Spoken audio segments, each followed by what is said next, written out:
So, reading from the message. Write to Laodicea, to the angel of the church, God's, yes, the faithful and accurate witness, the first of God's creation, says, I know you inside and out, and find little to my liking. You're not cold, you're not hot.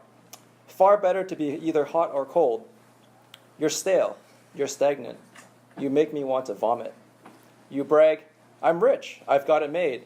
I need nothing from anyone, oblivious to the fact that you are a pitiful blind beggar, threadbare and homeless. Here's what I want you to do.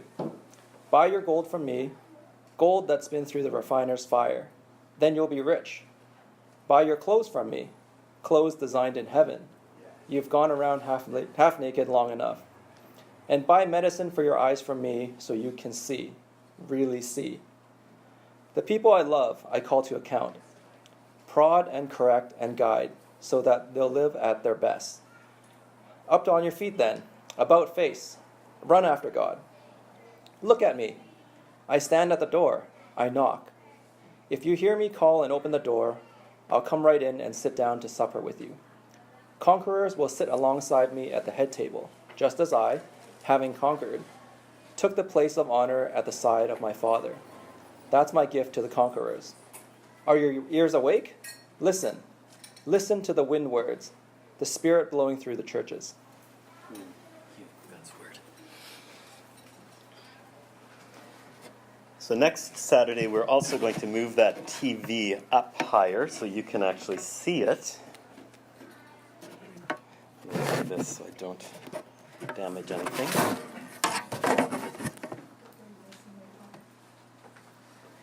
I think I'm... I just get those blinds down. Okay, go ahead. And I'd like to move a bit of furniture. Sorry, guys. I think I need to move back because otherwise you guys can't see the screen. That's okay. I want you to see the screen. So if it's okay, I'm coming back in here. And I'll kind of back up once in a while. Over there. Okay? You were wondering what I was talking about with Ray's t-shirt. I think we've got a picture here of it. Do we? Oh, yeah. Oh, yeah. War of the Lamb. Read the comments. Oh, yeah, my comments are okay. All right. I mean, that's just going to take way too much attention off of me. So let's go to the blank slide here. Go to Instagram. You can read all the comments. A while ago, a young woman who was just introduced to the Jesus story found herself captivated by this man, Jesus.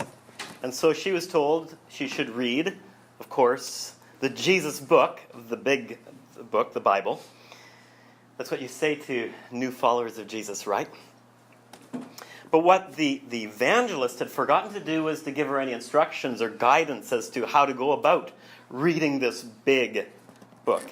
So this music stand keeps wobbling on me, so I'm not even sure I should pick it up. But she knows. So this young woman, being like me and maybe a bit like you, she just wanted to know how it all turned out. So she turned to the back and read the book of Revelation. When she got together with her friend, with the evangelist, a little later, he said, or I think actually she said, I'm so sorry, I forgot to tell you how to read. I hope you started with the stories of Jesus, the Gospels, right? And she said, oh no, I wanted to see how things turned out. I read the book of Revelation. And her friend goes, oh no, you must be totally confused. And this new Jesus follower said, no, it's great, I get it, we win. And I think she got it, right? That really is the heart of Revelation. In the end, we win. But what does that even mean? Win. Win at what? How do we win? Is that even like the point of life? To win. Winning. After another painful election cycle, you might think that it is. This week we were again subjected to the ugly, I would say ugly, specter of political winning and losing. Now, of course, I think it is the American president's favorite words.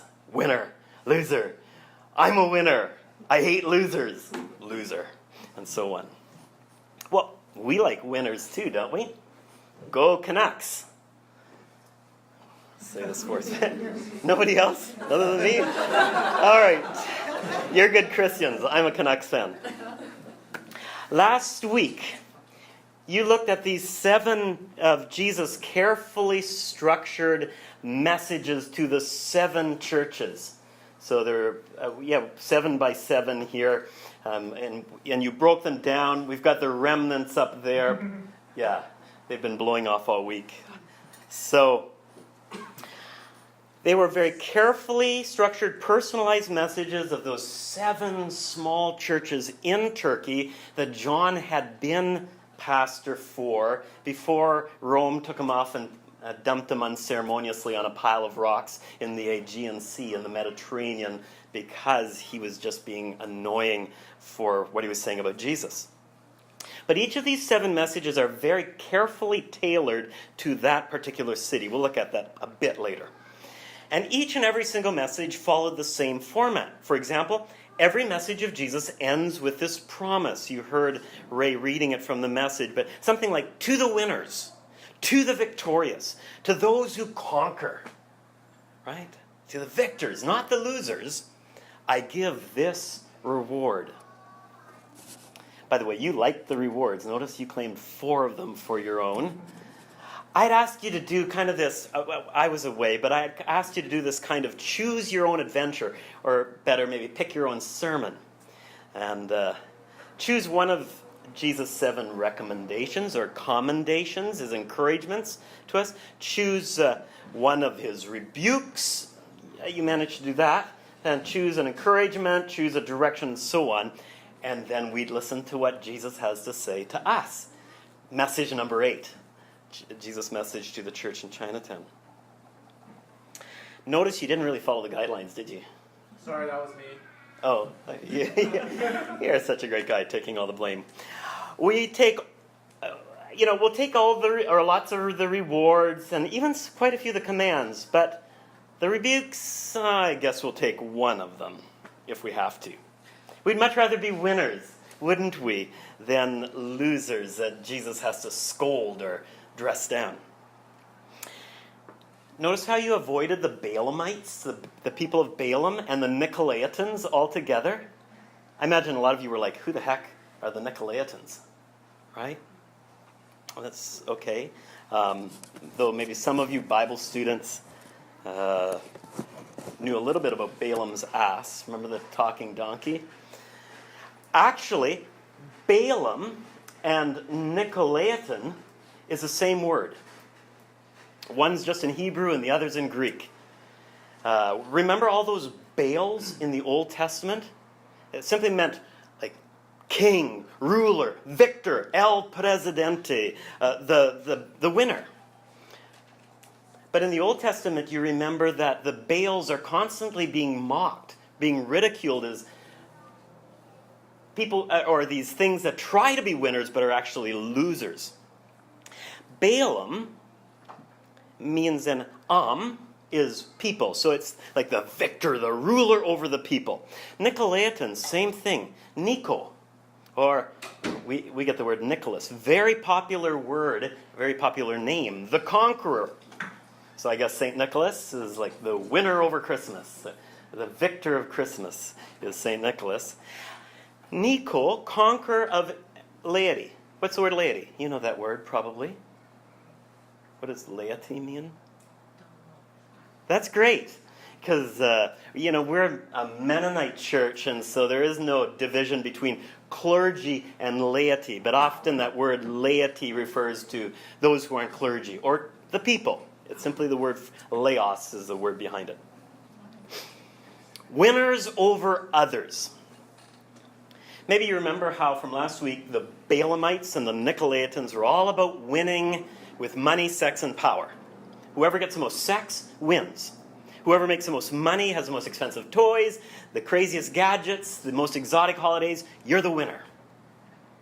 Whoever has the clearest skin, the bulgiest biceps, the shiniest and most luxuriant hair, the most dazzlingly white teeth, it's you, Ray, and the hippest car, you are the winner. What do we need? We need a new definition for winning, don't we? We need a new vision. So Jesus shows up in chapter 1 of the Apocalypse, or the book of Revelation. Now, in the whole rest of the book of Revelation, there is one vision, there's one image, there's one symbol, there's one representation of Jesus. What is that? 7 times, 4 times, 28 times, we get this one picture of Jesus. Lamb, yes. Over and over again. Not just a lamb, but a helpless, little, vulnerable, defenseless lamb. There are a number of words for lamb in the New Testament. We get the weak lamb. Jesus, the most helpless and defenseless of all animals. Which is why we're calling this whole series on the book of Revelation the war, because there's lots of war language, the war of the Lamb.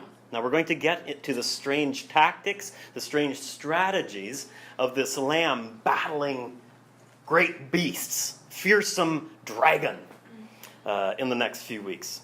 Over and over throughout the book of Revelation, though, it is the lamb doing battle. Which is confusing, so it's going to take us a while to figure out. But just in case we got the notion that Jesus is somehow my own personal cute, cuddly little Stanley, lamb, puppy, or whatever, shorn of majesty and mystery, reduced to my own puny little size. That's why we have to be very careful about illustrating. In case we do that, look! Chapter 1, Mysterium Tremendum, in Rudolf Otto's words. The terrifyingly awesome presence of God we get in chapter 1. Overwhelming in glory, alarming and attracting. Like compelling, but also repelling. You've read that vision in chapter 1. Mysterium Tremendum. Not the pale, washed-out Galilean of all those romantic paintings, right? Not that guy. In Tom Howard's words, a towering, furious figure who will not be managed. Not this one here. Next one. Fine. Not that one either, right? I mean, there he's big and towering, but he's still a washed-out, pale Galilean in that one too. Standing, ginormous, stupendous, but maybe more like this. If you actually try to illustrate chapter 1, he'd look more like the next one. Yikes. Don't try to illustrate. This is, remember from the last time we spoke, this is not realism, this is surrealism, right? It's like a surrealist painting, and so when you try to illustrate it, it just gets crazy. Yeah. But right there, in the middle of the lamps, we're shown in chapter 1, is the true pastor of John's churches. John may be in exile, but the true pastor is still right there in the center of the lampstands, eyes blazing fire, feet burnished bronze, voice like thunder. Yes, God's voice, clearly. And he has this message for Ephesus, Smyrna, Sardis, Pergamum, Thyatira, Laodicea, and Philadelphia. And now, here's a message number 8 for Chinatown, Vancouver. So, I don't do this. I've never done this before. It's a scary thing to try to pretend you're Jesus. Oh. Yeah. Don't, maybe, is what we're hearing.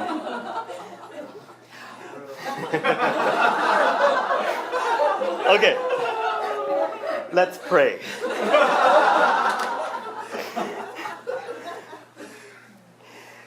Jesus, I'm not sure that I'm ready to try to speak your message to us. But help us now to open our eyes to this towering, furious, stupendous figure who's also Lamb.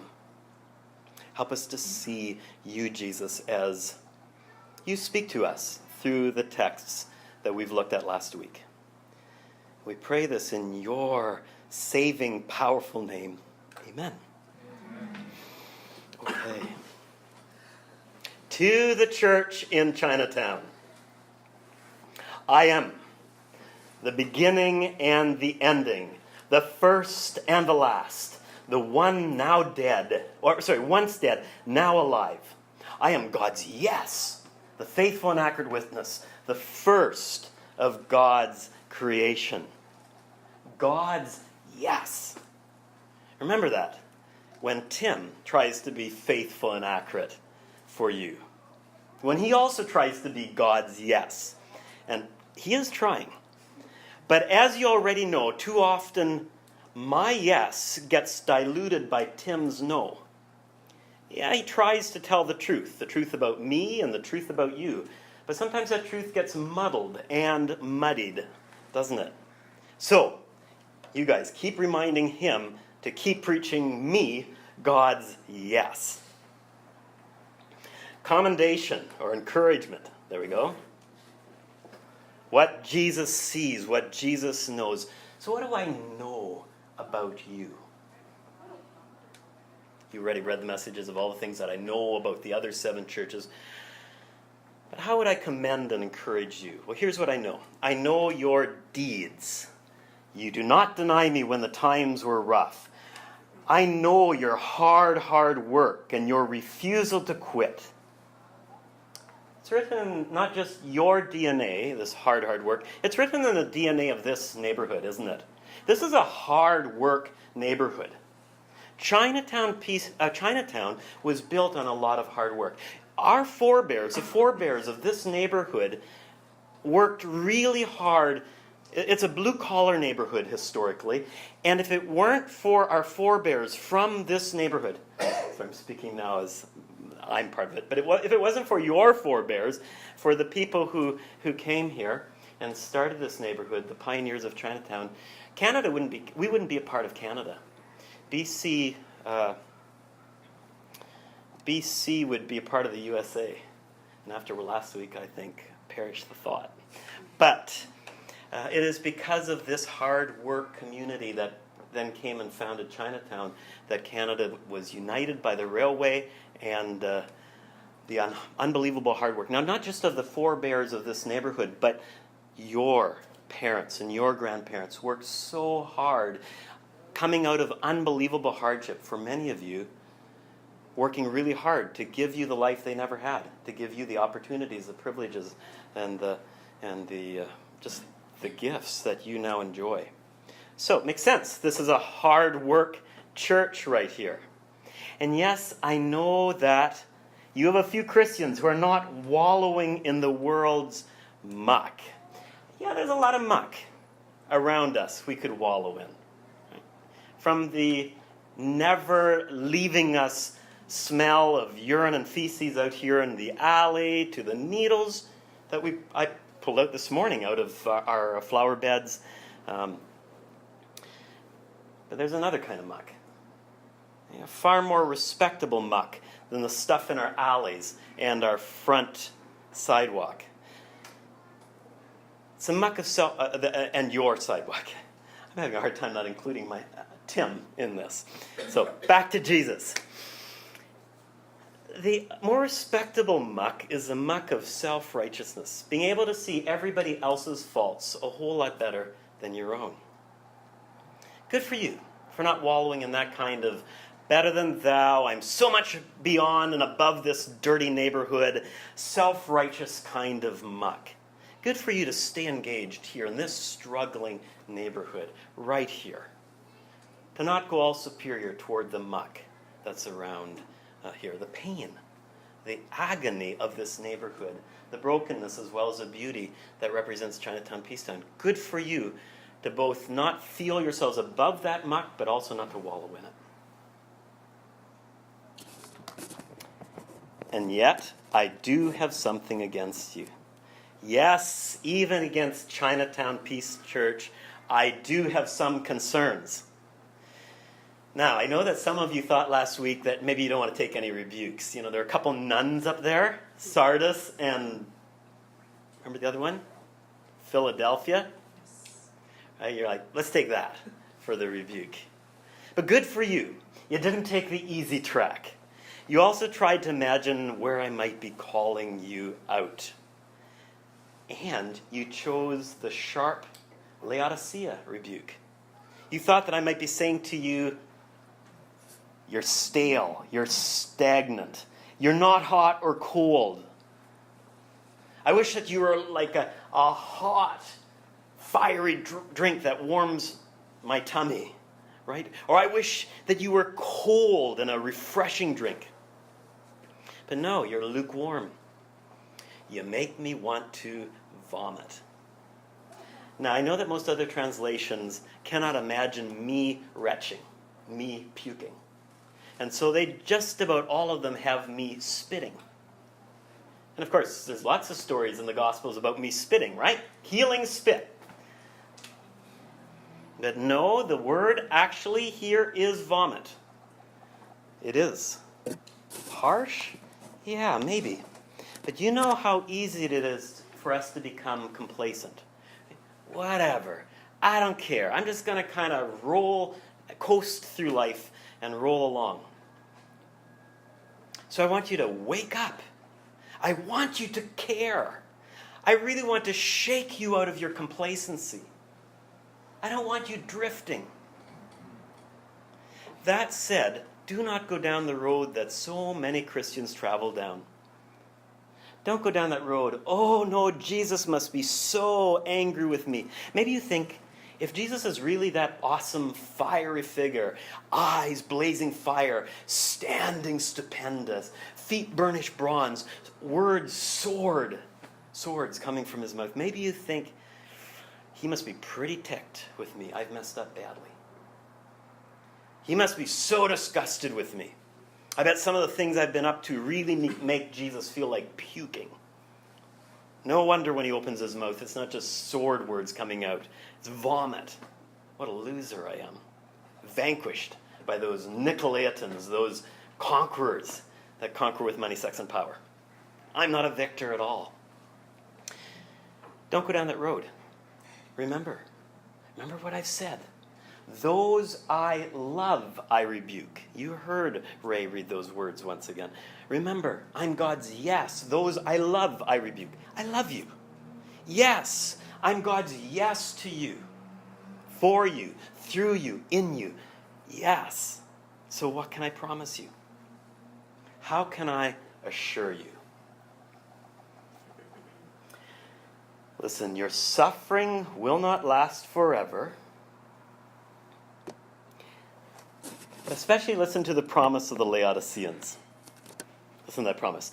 If you actually hear me knocking on the door and you open the door, I'm going to come in and I'm going to sit down for supper with you and you're going to be at the head table with me. Now, like almost every other church since the Church of Laodicea, you guys, Chinatown Peace Church, has self-identified with Laodicea. So look at the next slide here. Notice all the orange. You just picked Laodicea for yourselves. And a bit of others. By the way, you're not alone. Almost every church since Laodicea has also said we feel ourselves like Laodicea. In fact, many people think that these 7 churches here represent the 7 church ages. Right now, here's the popular view. So, Ephesus is a church right up into Revelation, and then Smyrna is that persecuted church before it became the state religion, the imperial religion of Rome, which is Pergamum, and Thyatira is the medieval church, and Sardis the Reformed, and Philadelphia, the renewed modern missionary church, and then Laodicea, we're the modern apostates.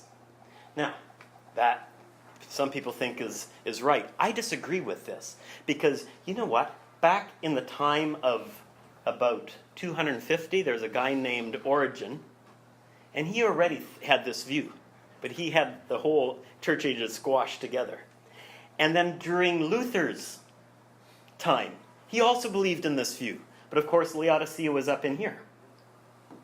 It just keeps stretching. And I imagine if I don't come for another 400 years, in 2400, that church will think they're Laodicea too. Now, these are actual churches in Turkey. This doesn't work. But it kind of makes us feel, I think, like that makes sense because we so often identify with Laodicea. But let's go with it. Next slide here. Wake up.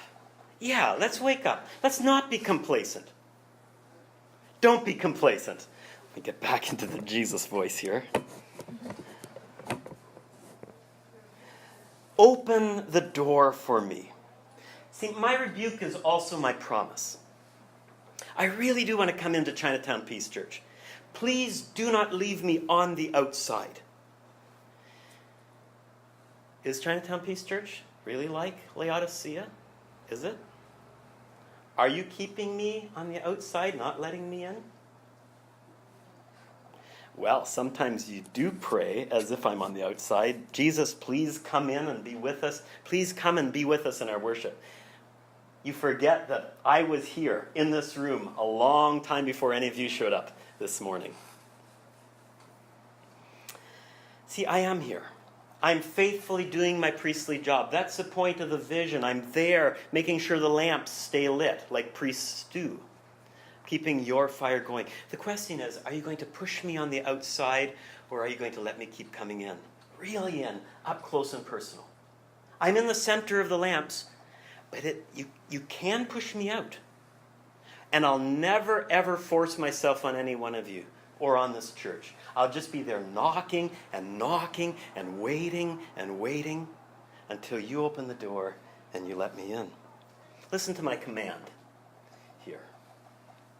My direction. Though actually, notice you thought I had lots of commands for you. It's really just one command, all the same. Up on your feet. Right here. Take a deep breath. Turn back to God. Don't quit, even if it costs you your life. Keep a tight grip on what you have so no one distracts you and steals your crown. It's all one command. Buy your clothes, buy your gold. By the way, Laodicea was a really rich church. They had had an earthquake a few years back, and a big part of the town was leveled. And Rome said, look, we'll give you money to rebuild. And they said, nope, keep it. We don't need any of your financial help. We've got our own gold. They were a rich church. Clothes. Laodicea was very famous for their jet black wool from their sheep that I guess didn't look like that one. And so they imported black wool all over the world. They also had this really famous medical school, especially known for what they could do for eyes. And so they developed their own eye salve. And so buy your gold, your clothes, your medicine, your eye salve from me. You rich Laodiceans, you rich Chinatown Peace people, you are actually blind and naked and poor. You need me. Open up the door so I can come in and give you what you really need.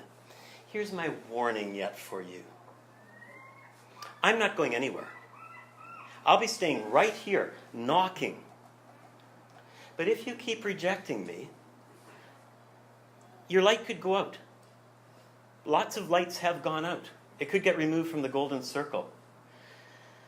Let me break in. What if I break into your life like a thief in the night? Come crashing through that door I'm knocking on.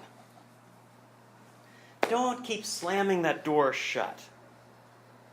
Wake up. On your feet then. About face. Run to the door. Run to your God who is knocking on your door. Run. Run to the door. My promise yet. I am spreading a banquet of tree of life fruit for you. Oh, I'd love to talk a bit more about how each one of these connects, first of all, with those early churches, Ephesus and Smyrna and so on. But I think I better wrap this up. I'm spreading a banquet of tree of life fruit for you. I'll give you sacred manna. Right here. Sacred gluten-free manna this morning. A clear, smooth stone. Pergamum, by the way, had black rock, and all their houses were built out of black rock. But if you really wanted to have a lovely capstone or a cornerstone, you found a white stone. A clear, smooth white stone, actually, with your new name on it. You are going to be the cornerstone. You sit alongside me at the head table, just as I took the place of honor at my Father's side. You're going to sit at the head table with me. Here it is, the head table, right here. And you're going to be a pillar, a permanent pillar in God's sanctuary with God's name inscribed. You're on my pillar. Listen, I'm standing here at your door. I am knocking, knocking, knocking. How I'd love to come in, sit down with you to this meal. See, I'm both your guest and I'm your host. I would love to sit down to this meal that's for both winners and losers. For the successful people that you guys all want to emulate. And for the abject failures that you'd rather not even have to look at. I want to make a meal and share a meal with you. All of you. I'm inside the circle, but I can be standing outside the church. Not forcing myself in. A bit like an incessantly bleating lamb. You ever been on a farm where they have lambs? It's hard to get any sleep all night. The bleating of the lamb. See, I'm the divine loser who wins by losing. We'll get to that. Let me in. Don't tune me out. I'm not going to crash into your life. I'm just going to keep knocking and knocking. Now, you do need an apocalypse because, as we've been saying, we go through life like this. La, la, la, la. Don't talk to me, God. Don't talk to me. Holding our eyes shut, closing our ears, trying not to let Jesus in. That's how we live life. We do everything we can to block God out. And so, apocalypse. In the coming visions, we're going to have crashing thunder. Crashing thunder. Peals of thunder. Flashes of lightning. There's going to be earthquakes that shatter the world. Earth-shattering earthquakes. These are visions. These are symbols. There's trumpets blasting. Wake up. Let me get your attention. Let me in. Let me in. Let me eat with you. Let my death be your life. Let my defeat be your victory. Let my flesh and my blood be your food. Let me in. Don't keep me out.